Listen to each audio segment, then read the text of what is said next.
하나님의 말씀을 봉독하겠습니다. 창세기 12장 1절에서 3절까지의 말씀입니다. 구약성경 14면 창세기 12장 1절에서 3절까지의 말씀을 봉독하겠습니다. 여호와께서 아브라함에게 이르시되 너는 너의 고향과 친척과 아버지의 집을 떠나 내가 내게 보여줄 땅으로 가라. 내가 너로 큰 민족을 이루고 내게 복을 주어 내 이름을 창대하게 하리니 너는 복이 될지라. 너를 축복하는 자에게는 내가 복을 내리고 너를 저주하는 자에게는 내가 저주하리니 땅의 모든 족속이 너로 말미암아 복을 얻을 것이라 하신지라. 아멘. 아브라함의 등장은 사실 조금만 주의 깊게 들여다보면 매우 놀라운 자리에 등장합니다. 우리가 성경을 볼 때 신앙이라는 그 관심을 가지고 볼 때는 너무 세밀하게 단어들, 이름들에 매이는 바람에 그 전체의 그림을 오히려 놓치는 수가 많은데, 아브라함을 향한 하나님의 축복도 그런 대표적인 케이스인 것 같습니다. 굉장히 놀라운 선언이죠. 내가 네게 복을 주어 네 이름을 창대케 하리니 너는 복의 근원이 될지라.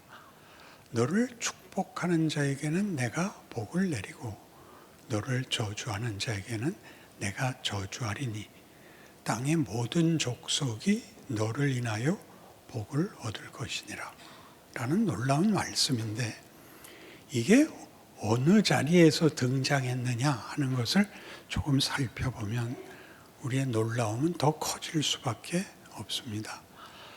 이건 아브라함의 등장은 창세기 12장인데 1장부터 11장까지가 그동안 우리가 두 번에 걸쳐서 살펴본 바와 같이 창조와 타락의 이야기입니다.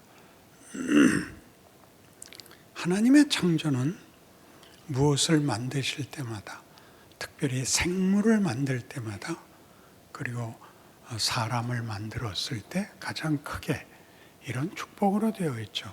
생육하고 번성하라, 땅에 충만하라. 여호와께서 그 만든 것을 보심에 심히 좋았더라. 이렇게 그 창조가 위대하고 놀랍고, 그리고 하나님의 눈에도 충분히 기쁜 일이었습니다.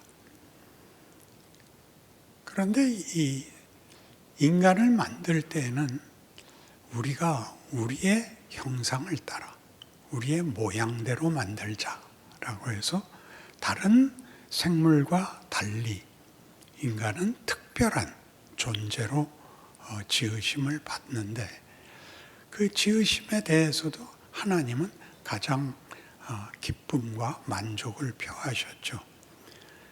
많은 축복 속에 딱 하나의 경고만 있었습니다. 동산에 있는 모든 열매를 네가 먹되 이 선악을 알게 하는 열매만은 먹지 마라. 그것을 먹으면 네가 정령 죽으리라. 이렇게 돼 있었는데 먹고 말았습니다. 먹고 그들은 자신들의 부끄러움과 공포라는 걸 알게 됐고, 그것은 앞에서 설명한 대로 스스로 영광을 만들어내거나 만족을 만들 수 없는 존재인 것을 알게 됩니다. 그들은 하나님께 묶여 있어야 묶는다는 표현은 이때 억압의 뜻이 아니고 공급을 받는 자로서, 요한복음 15장식으로 얘기해서 포도나무가 그 가지가 줄기에 붙어 있으면 절로 열매를 맺고 끊어지면 땅에 떨어져 마르고 썩는 것 같이 된다라는 뜻이었죠. 그들은 그 선택을 했고, 그들은 결국 쫓겨날 수밖에 없었고,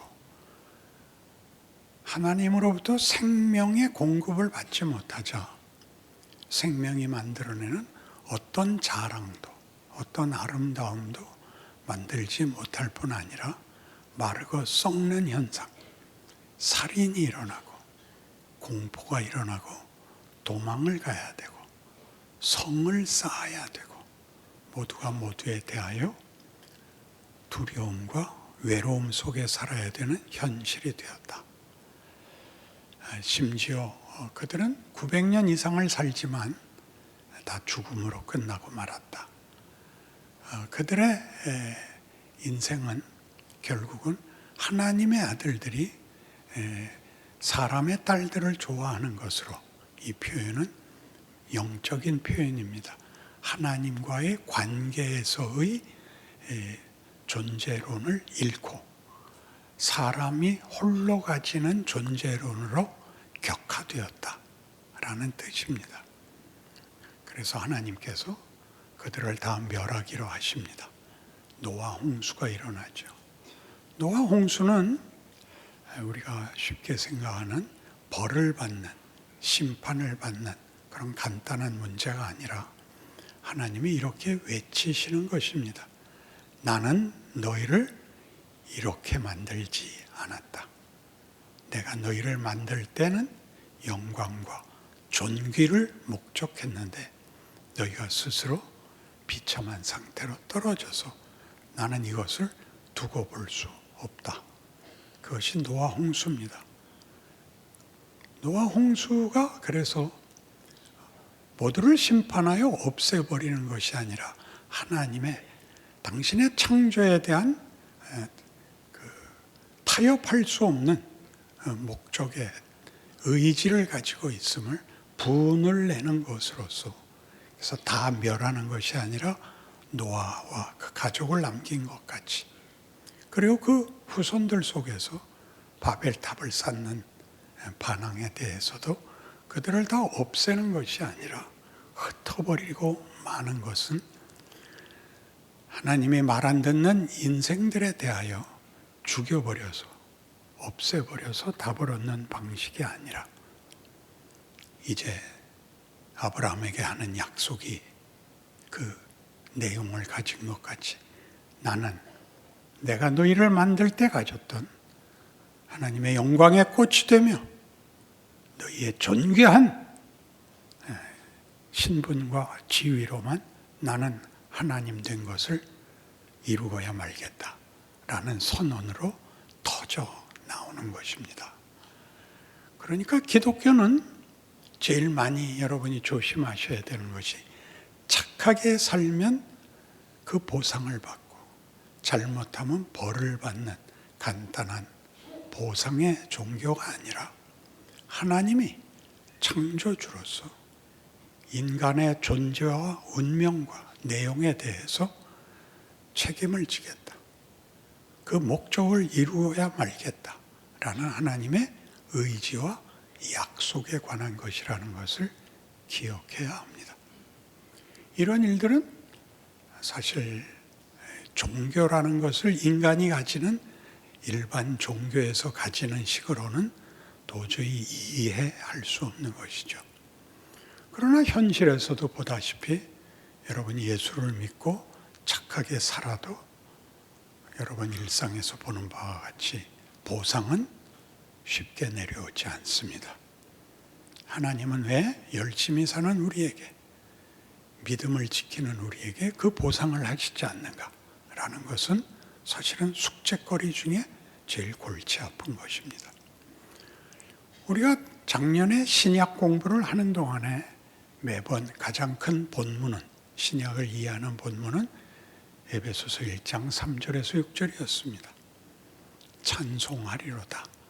하나님 곧 우리 주 예수 그리스도의 아버지께서 하늘에 속한 신령한 복을 우리에게 주시되 곧 창세전에 그리스도 안에서 우리를 택하사 그 앞에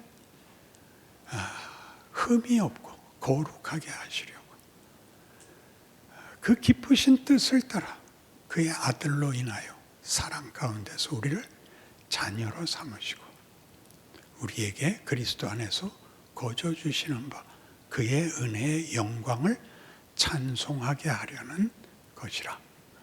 이것은 전부 그 약속이 하나님의 의지에 속한 것으로 선언되고 있다. 이렇게 시작했습니다. 그 일이 구약에서는 물론 더더욱 그렇죠. 그러니까 이제 실패한 인간에 대해서 어떻게 할 것이냐가 아니라 이것부터 외치는 것입니다. 나는 내가 너희에게 목적한 그 결과를 타협하지도 않을 것이요, 포기하지도 않을 것이요, 나는 이루고야 말겠다. 그러니까 얼마나 크게 벌어지나 보십시오. 아브라함에게 한 모든 약속은 땅의 모든 족속에게 허락되는 구원의 선언인 것입니다. 그래서 우리는 이 구원이라는 것이 죄를 지어 지옥 가게 된 것을 예수를 믿어 천국에 가게 됐다라는 것은 가장 분명한 구원론이지만 거기에는 과정에 관한 설명이 부족합니다. 과정에 관한 것. 과정이란 뭐냐면 믿고 나서 천국 가는 동안에는 어떤 변화, 어떤 이해, 어떤 현실들이 일어나며 이해해야 하는가 하는 것들이 부족합니다. 그래서 우리는 종교적인 일들, 예를 들면 주의를 지킨다, 헌금을 한다, 전도를 한다, 봉사를 한다 하는 일들을 하지만 현실은 사실 그런 종교적인 것으로 이렇게 메꿔버릴 만한 그런 간단한 현실이 아닙니다. 여기에는 유혹이 있고 위협이 있고 거짓이 있고 그리고 그 적대 세력의 힘이 너무 큽니다. 우리는 신앙을 지키기에는 도덕적으로나 종교적으로 우리는 못 미쳐서 탄식과 절망이 실제로 현실인 것입니다. 그러니까 이런 문제를 이제 하나님께서 우리를 창조에 목적하시고 약속하신 것을 이루시겠다고 창세기 12장에서 선언하심으로, 그러니까 우리가 택한 하나님과 분리됨으로써 일어난 모든 공포, 수치, 절망, 비참 같은 것들이 죄의 당연한 결과 증상이라면 구원이란 하나님이 인간에 대해서 가지는 목적과 내용과 과정으로 우리를 끌고 가는 것이기 때문에 천국까지 아직 얘기하지 말고 어떻게 다른 인생을 약속받고 있느냐라고 그 길을 출발해야 되는 것입니다. 로마서 8장으로 오셔서 오늘은 로마서 8장을 여러 번 인용해야 되니까 펴놓으십시오. 신약 성경 로마서 8장 1절입니다. 하나님이 타락한 인생을, 인류를 이제 하나님의 목적하신 대로 하나님의 영광의 찬송이 되게 하시기 위해서 무슨 일부터 하시느냐? 8장 1절과 2절을 제가 읽겠습니다. 그러므로 이제 그리스도 예수 안에 있는 자에게는 결코 정죄함이 없나니 이는 그리스도 예수 안에 있는 생명의 성령의 법이 죄와 사망의 법에서 너를 해방하였습니다. 이게 구원입니다. 예수를 믿는다는 것은 이제 그가 속한 세계는 죄와 사망이 없는 세계입니다. 그러니까 죄와 사망이 없다는 것은 여러분이 속한 나라의 사회에서 살기 위해서는 법을 지켜야 합니다. 그렇죠?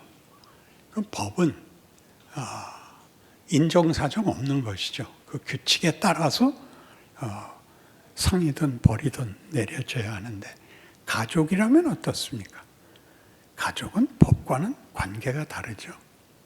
자식이 학교를 안 가고 일주일 동안이나 땡땡이를 쳤다는 걸 알게 됐다. 그러면 어떻게 하시겠습니까? 영창에 가둔다. 패서 죽인다. 이렇게는 안 하는 것입니다. 가족은 가족이라는 세상은 법이 질서가 다른 것입니다.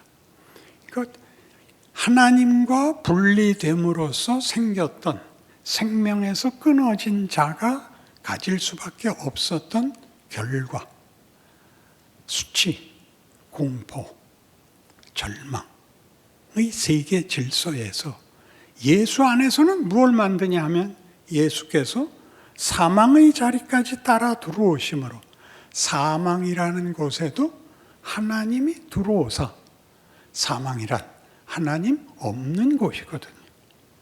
하나님이 거기까지 들어오십니다. 예수님의 별명은 임마누엘입니다.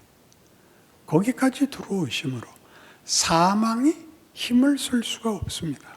여러분 잘 아시는 고린도전서 15장 55절이 뭐냐 하면 사망을 이렇게 조롱합니다.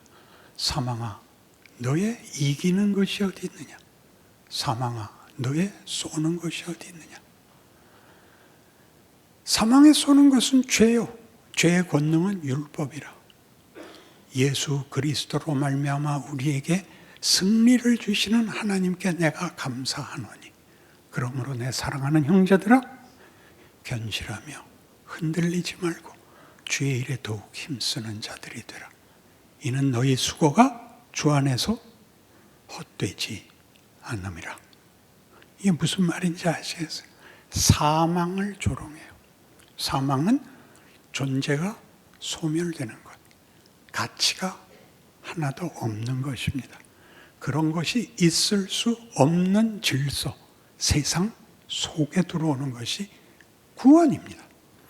그러니까 이 안에서는 어떤 일이 일어나느냐 하면 언제나 옳은 일을 한다, 틀린 일을 한다는 이분법 속에 있는 게 아니라 이 안에서 자라나는 것입니다. 하나님과 분리되었을 때는 분리된 것, 마르고 썩고 소멸되는 것이었다면 여기서는 하나씩 배워나가는 것이죠. 심지어 어떤 일까지 생기느냐 하면 로마서 8장에서는 이렇게 얘기합니다.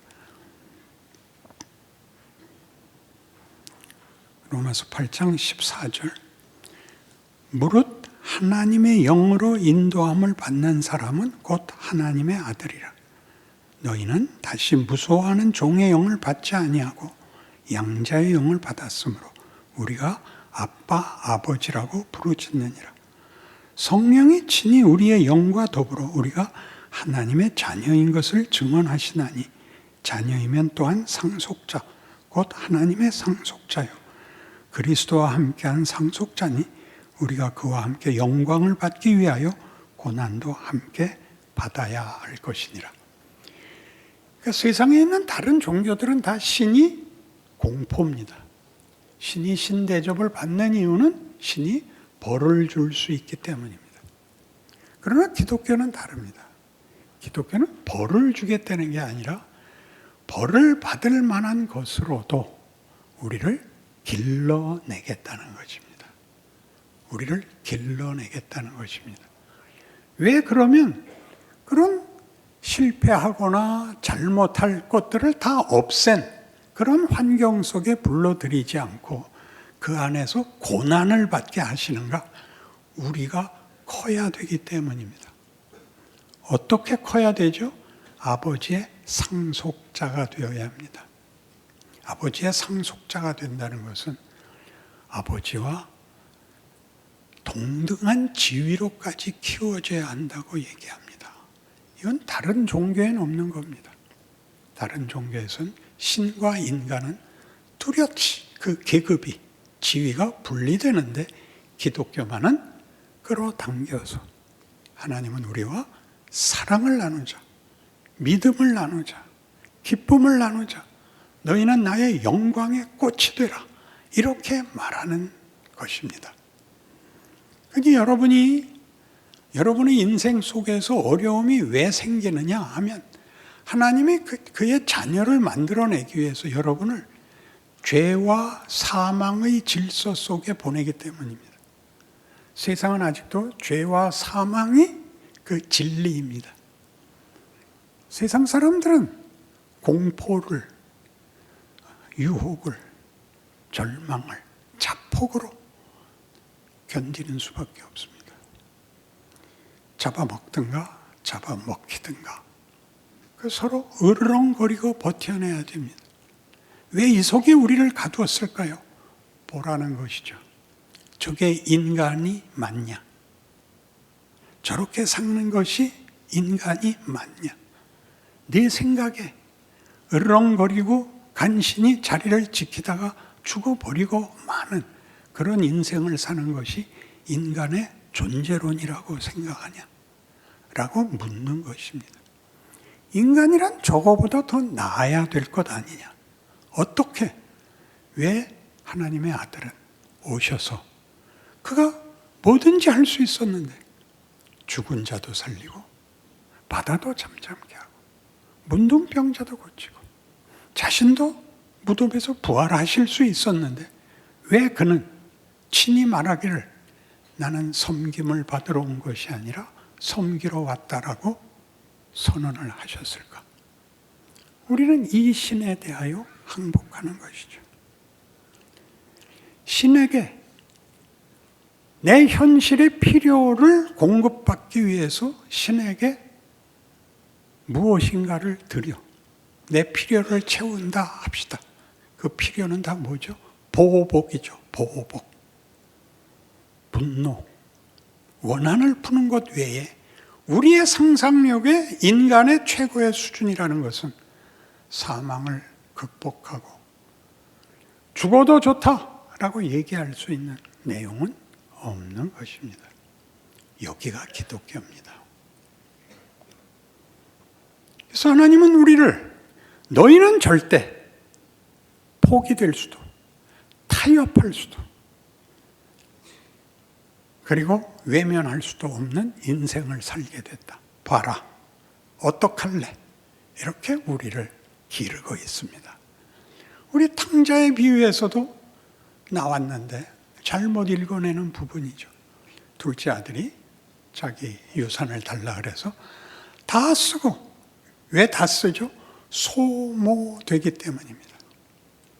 생산을 할 수 없습니다. 소모되어서 돼지 지엄 열매까지도 먹을 수 없게 돼요. 아버지께는 하인들까지도 풍성했다 라고 돌아오죠. 반가이 맞습니다. 형이 뭐라고 화를 냅니까? 나는 아버지의 명령을 지켜 한 번도 어긋난 적이 없는데 내겐 뭘 줬습니까? 그러니까 아버지가 말하죠. 내 것이 다 네 것 아니냐. 그게 무슨 말인지 아시죠? 다들 그때 줄 건 그때 주시고 지금 필요한 것부터 주셔야죠. 이렇게 얘기하는데 아버지 밑에서 뭘 배우고 있는가요? 아버지는 어떻게 다른가? 아버지에게 뭘 배워야 되는가를 배우는 거죠. 고단합니다. 작은 놈은 자기 재산 다 털어먹고 왔는데도 환영을 받고 자기는 오늘도 일하다가 들어왔는데 나와 내 친구한테는 염소 새끼도 한 마리 준 적 없습니다. 이게 우리의 예수 믿는 사람들의 현실적인 고난입니다.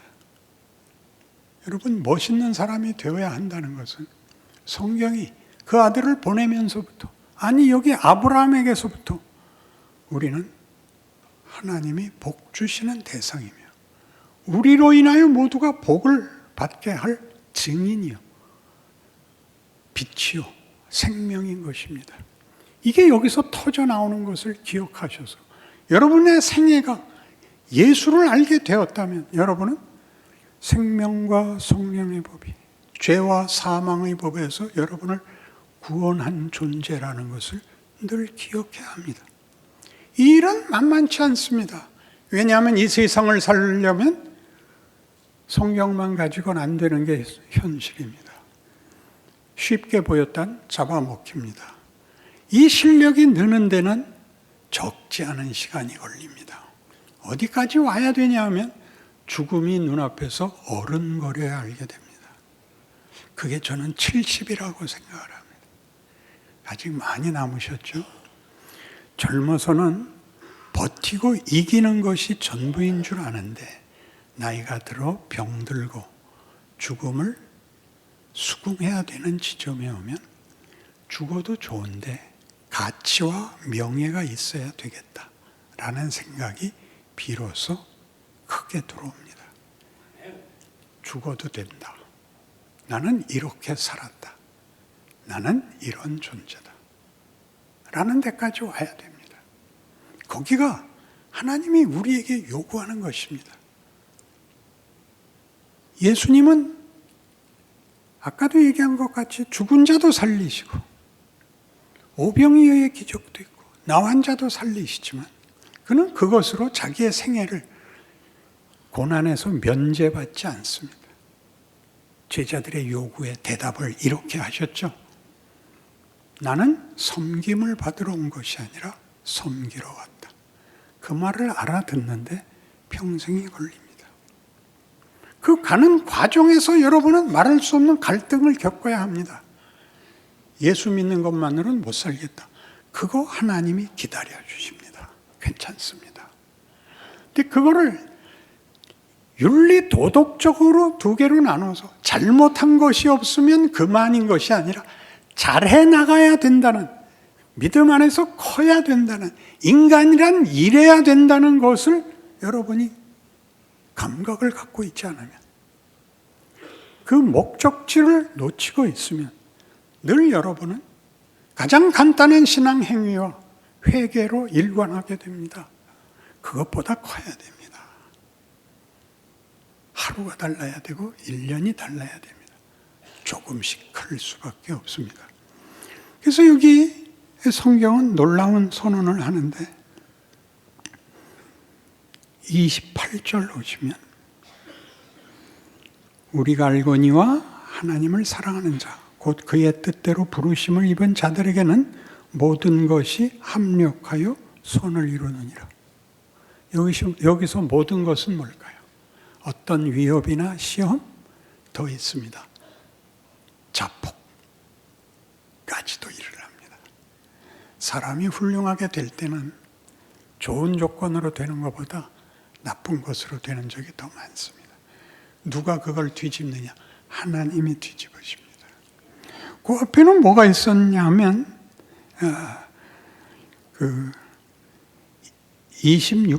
26절에서는 이와 같이 성령도 우리의 연약함을 도우시나니 우리는 마땅히 기도할 바를 알지 못하나 오직 성령이 말할 수 없는 탄식으로 우리를 위하여 친히 간구하시느니라가 있습니다. 우리는 예수 안에서 더 이상 우리의 운명과 결과가 나 하나만 책임지고 있지 않습니다. 이게 우리의 하루하루의 실제적인 힘이 되어야 합니다.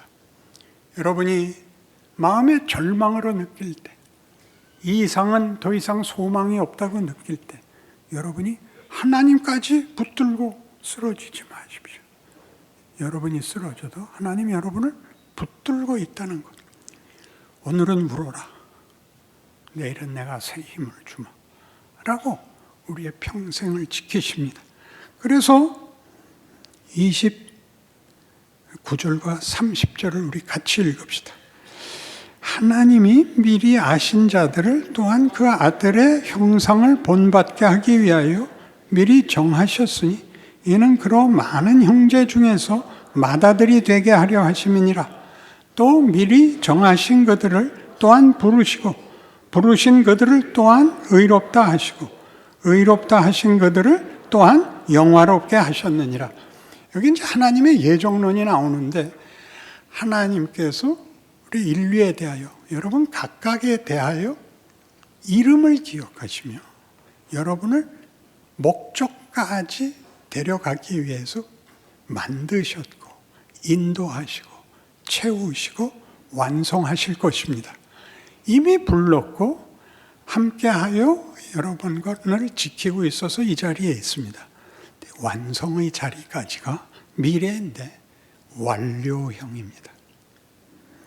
또한 영화롭게 하셨느니라. 히브리어 문법에서는 더욱 분명한데 미래 완료입니다. 미래에 일어날 일이 이미 완성된 것으로 지시되어 있습니다. 왜 그렇죠? 죽은 자를 살리실 수 있으니까. 우리 하나님은 창조와 부활의 하나님입니다. 그러니 여러분이 생각해야 될 게 뭐냐 하면 잘못했을 때 여러분이 절망에 빠졌을 때 에이 난 모르겠다 그러지 마십시오. 난 더 이상은 못 해먹겠다 그러지 마십시오. 그것이 지워버려야 되는 회개로 없어지는 것이 아니라 그 잘못으로 여러분에게 반전을 일으킬 수 있다. 하나님은 나를 사랑하사 그 아들을 주셨고 그 아들을 죽음에까지 내가 있는 자리까지 보내셨고 나를 붙들고 함께 부활해 나를 끌어안으셨다. 그게 성경이 하고 싶은 이야기입니다. 그래서 그 옆에 있는 31절부터 39절까지가 이런 하나님의 우리 인생과 운명을 붙드신 일의 성실한 약속의 선언인데 함께 의미 있게 읽어봅시다. 그런즉 이 일에 대하여 우리가 무슨 말하리요? 만일 하나님이 우리를 위하시면 누가 우리를 대적하리요? 자기 아들을 아끼지 아니하시고 우리 모든 사람을 위하여 내주시니가 어찌 그 아들과 함께 모든 것을 우리에게 주시지 아니하겠느냐? 누가 능히 하나님께서 택하신 자들을 고발하리요? 의롭다 하신 이는 하나님이시니 누가 정죄하리요? 죽으실 뿐 아니라 다시 살아나신 이는 그리스도 예수시니 그는 하나님 우편에 계신 자요 우리를 위하여 간구하시는 자시니라. 누가 우리를 그리스도의 사랑에서 끊으리요? 환난이나 곤고나 박해나 기근이나 적신이나 위험이나 칼이랴. 기록된 바 우리가 종일 주를 위하여 죽임을 당하게 되며 도살당할 양같이 여김을 받았나이다 함과 같으니라. 그러나 이 모든 일에 우리를 사랑하시는 이로 말미암아 우리가 넉넉히 이기느니라. 내가 확신하노니 사망이나 생명이나 천사들이나 권세자들이나 현재일이나 장래일이나 능력이나 높음이나 깊음이나 다른 어떤 피조물이라도 우리를 우리 주 그리스도 예수 안에 있는 하나님의 사랑에서 끊을 수 없으리라.